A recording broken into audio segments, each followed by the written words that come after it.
Friends ఎప్పుడైనా అందిన వార్త పాలిటిక్స్లో మళ్ళీ యాక్టివ్ అయిన రోజా ఆ నేతలు అవుట్ అంటూ వార్తలు అయితే వస్తున్నాయి. మరి ఏం జరిగింది, ఎవరు ఆ నేతలు అనేది చూసిద్దాం. వివరాల్లోకి వెళ్ళే ముందు దయచేసి లైక్ చేసి షేర్ చేసి సబ్స్క్రైబ్ అయితే చేయండి ఫ్రెండ్స్.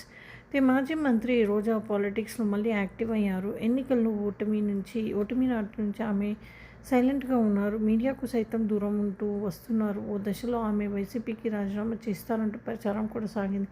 తమిళనాడులో విజయ్ నేతృత్వంలో వస్తున్న కొత్త పార్టీలో రోజా చేరనున్నారంటూ వార్తలు కూడా గుప్పుమన్నాయి.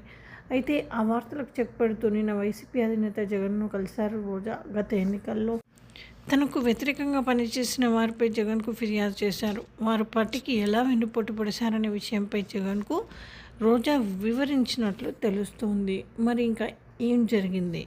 ఈ నేపథ్యంలో జగన్ ఆయా నేతలపై సీరియస్ యాక్షన్ తీసుకున్నారు. వెంటనే రోజాకు వ్యతిరేకంగా పనిచేసిన వారిపై వేటు వేయాలని నేతలకు జగన్ సూచించారు. దీంతో ఆయా నేతలపై వేటు పడింది. నగరికి చెందిన కేజే కుమార్తో పాటు మున్సిపల్ మాజీ చైర్మన్ పైన సస్పెన్షన్ విధించింది పార్టీ. ఈ మేరకు వైసీపీ జిల్లా అధ్యక్షుడు ఎమ్మెల్సీ భరత్ లేఖ విడుదల చేశారు. అయితే వీరిద్దరు మాజీ మంత్రి పెద్దిరెడ్డికి అనుచరులేనని తెలుస్తోంది. దీంతో పెద్దిరెడ్డికి ఈ పరిణామంపైన బిగ్ షాక్ అయితే ఉంది. సొంత పార్టీ నేతలు తనను ఓడించేందుకు కుట్ర చేస్తున్నారంటూ ఎన్నికల ముందు సైతం రోజా ఆరోపించారు. పార్టీ పెద్దలకు సైతం ఫిర్యాదు చేశారు. వైసీపీలో ఉంటూ టీడీపీ అభ్యర్థిని గెలిపించాలంటూ ప్రచారం చేస్తున్నారంటూ ఆరోపించారు. ఎన్నికల రోజు సైతం రోజా చేసిన ఈ వ్యాఖ్యలు వైరల్గా మారాయి. తాజాగా మాజీ సీఎం జగన్ను సైతం రోజా కలిసి ఈ మేరకు ఫిర్యాదు చేశారు. దీంతో సీరియస్ అయిన జగన్ ఆయా నేతలపై బహిష్కరణ వేటు వేశారు.